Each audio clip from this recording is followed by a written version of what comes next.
What's up, geocachers? This is Keats94. I am at Horseshoe Bay in West Vancouver, British Columbia, and I'm going to be going to Bowen Island today, so come along with me for some fun geocaching adventures.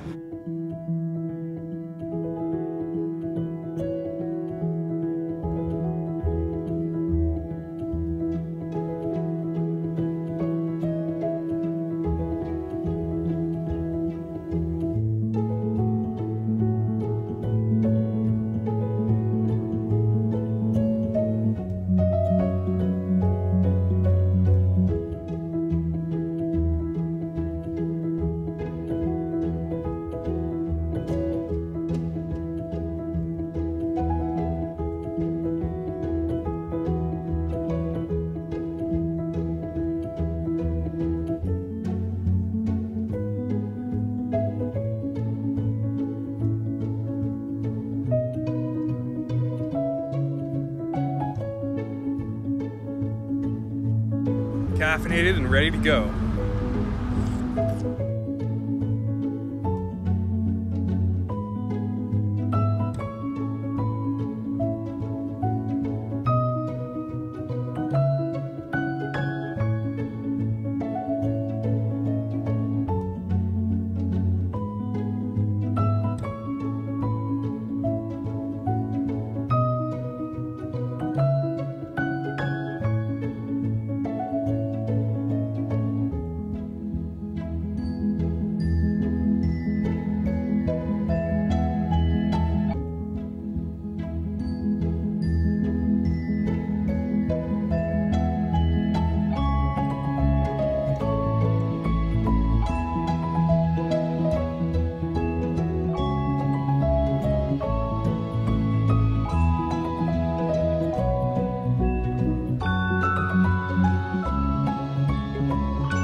Folks, welcome to Bowen Island, British Columbia.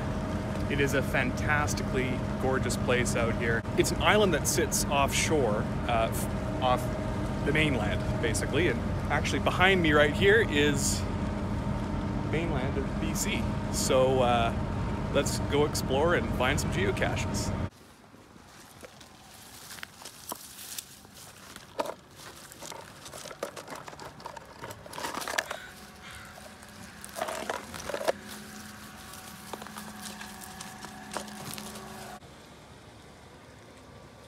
Folks, I like Bowen Island so much that I've hidden about 6 geocaches on this island. It's always good to perform maintenance on geocaches, and so I am here to take a look, and I'm just gonna check up on some of my geocaches that I've hidden on Bowen Island. All right, closing in on a geocache that I own.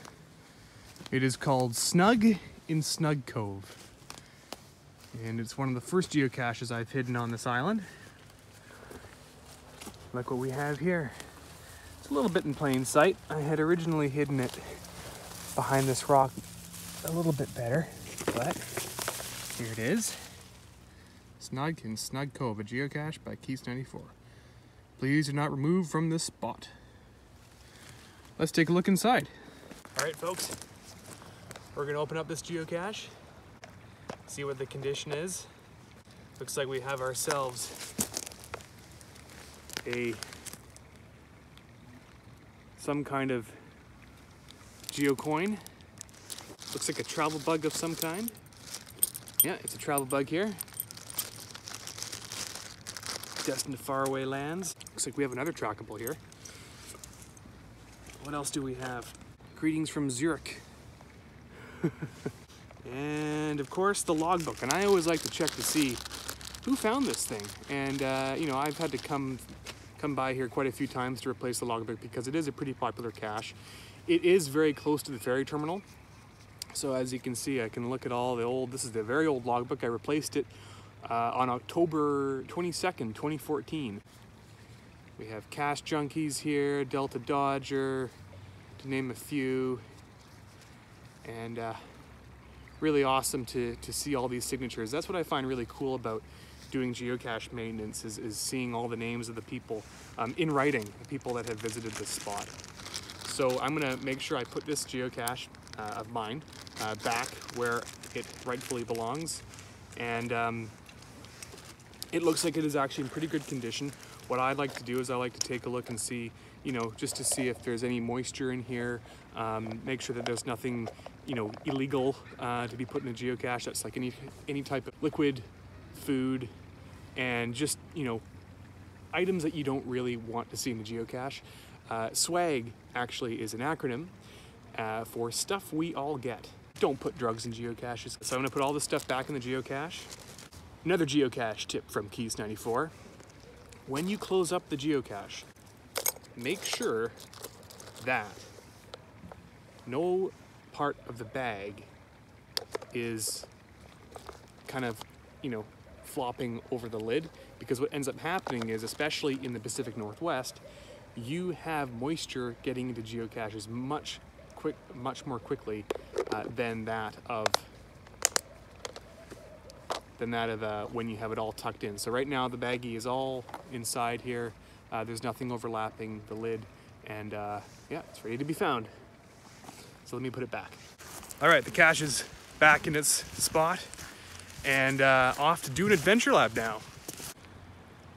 This is Bowen Island's first adventure lab, so come join me. Not going to tell you exactly where it is, but one of the adventure lab stages can be found not far from here. Folks, I haven't quite yet found this other adventure lab stage, so I am at the Davies Orchard right now, and hopefully we'll find it. Wow, so no wonder I wasn't able to find that particular stage. The sign must have gone missing. The code word was supplied on the adventure lab description. So folks, when you're doing this adventure lab, just be sure to pay attention to the profiles.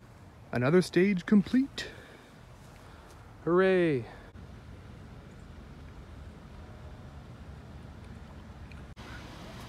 All right, folks.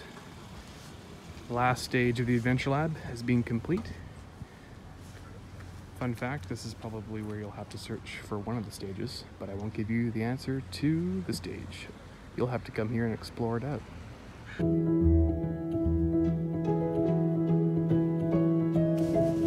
Okay, folks, I'm walking to the north end of Bowen Island en route to another geocache. Hey folks, I'm trying to be as quiet as I can because we're kind of between two houses, but we are near a geocache site right now. So I haven't found it yet, but we're like really close by. So let's see what we can find. Apparently it's at the base of a multi-trunk tree, or at least nearby. Oh, what could this be? Nothing. Nada. What's this? Nope, nothing. I mean, yeah, I guess there are two branches to that tree. Oh, yes. Yes. Yay. Look what we have here. Nice. Oh, what the heck? There's something lit in here. blinking. That's hilarious. So folks, that wasn't the geocache, and I was wondering why it was blinking. It was a trail counter. I'm gonna have to keep looking because that wasn't the geocache. Yes. That's more like it. Geocache, yeah.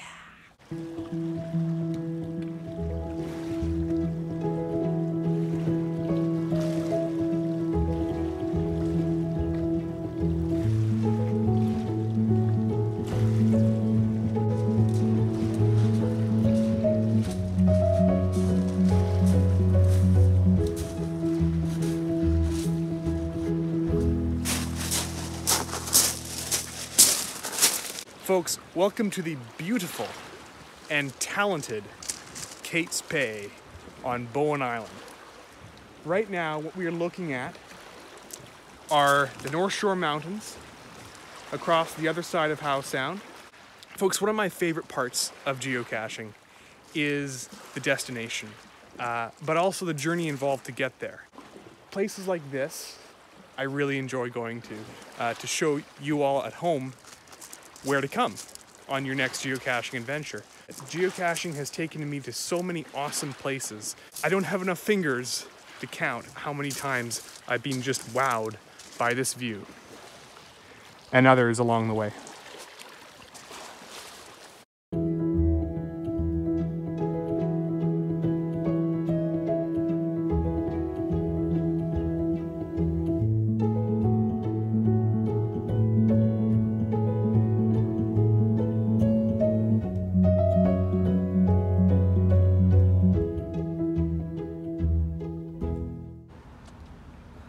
Check out all these cool community Christmas trees.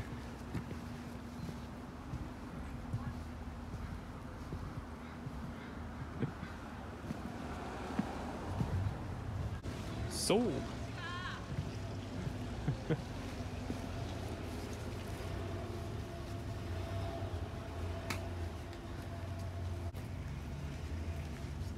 It's a gingerbread house. Check it out.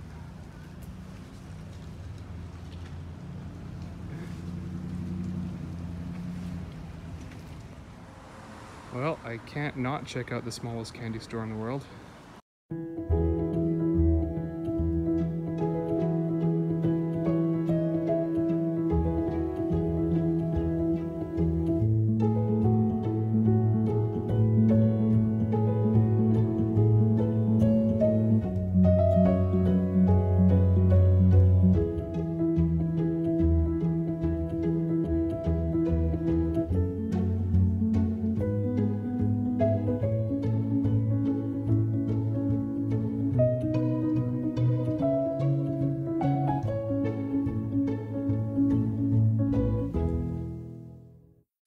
That was a really fun visit. $18.20 later, I got some candy. There's a really nice lady that runs a place named Jan, so be sure to say hi to her when you're over here. It really is the world's smallest candy store. That space, I don't know if I really captured it very well on the camera. It was a really small square footage. So during coronavirus times, you can only really have about 2 people max in the store, including the store owner. Folks, when you find yourself on Bowen Island, check out the world's smallest candy store. Open on weekends and sometimes on weekdays.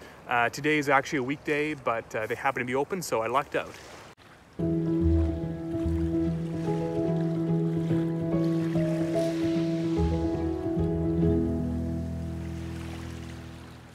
I have another geocache in this area, and thought I'd do a quick maintenance run to see how everything's going. Here it is. Just up the beach from here. I've placed this one. I used to work at Mountain Equipment Co-op. I still have these business cards are still in the cache. I put them last time I was here. We were hiring at the time, and thought I'd try to get some people from maybe Bowen Island to work at NBC. There's a lot of really cool swag in here, actually, on top of the logbook. We have these people from, looks like there's some people that visited from Zurich, Switzerland. Very cool. What other cool swag do we have in my geocache? Whale, whale, whale. Look what we have here. Whale, purple whale. What do we have here? We have a very important piece of swag. It's the logbook. Oh, folks, if you live in the Pacific Northwest and say you want to hide a geocache, always be sure to have a baggie. Doesn't matter which size, as long as the logbook can fit in the baggie. Ideally, an appropriately sized baggie. It looks like someone who recently found it graciously replaced or put some extra paper in so for people to sign it. It's really good geocaching etiquette to have a cache first aid kit or a cache bag on you in case a geocache that you find needs help or needs some kind of maintenance. And whenever I go to look for my caches, and if I need to do a maintenance run, I always bring the main essentials, and I'll probably talk more in detail about this in another video. But having a logbook, having baggies on hand, having a spare container in case the entire container's missing, a number of other things that I think are very invaluable to the geocacher who is out in the field looking for other people's caches, or if you're doing a maintenance run on your own. So those are the things that you shouldn't forget. I mean, if you want, you can also add some swag. If you have anything kicking around at home that you can legally give out in your geocache, then by all means, put more trading items in the geocache. I always label my geocaches official geocache. This one, I didn't know what I was going to call it, so I just called it official geocache. The name of this geocache is called Deep Bay because this body of water beside us is called Deep Bay. I think it's a nice spot to have a geocache, and that's why I placed this one here. Okay, I'm putting the cache back where I hid it so many years ago. I'm gonna make sure that it's hidden well. I'm gonna keep the rocks in front of it, making sure that it is out of view from muggles, because I have a feeling that kids like to play on this slope in the summertime. Right now it's December, so not very many people in the water or even actually anywhere around. Thanks so much for watching another episode of Keats94’s Geocaching Adventures. Don't forget to like, subscribe, and share with your friends. Don't miss another video of where I'll be next. Even right now, I have no idea where I'm going on my next episode. A brand new episode of Keats94’s Geocaching Adventures goes live at 10 a.m. Pacific time on Fridays. To quote our provincial health officer, Dr. Bonnie Henry, be kind, be calm, and be safe. Thanks for watching.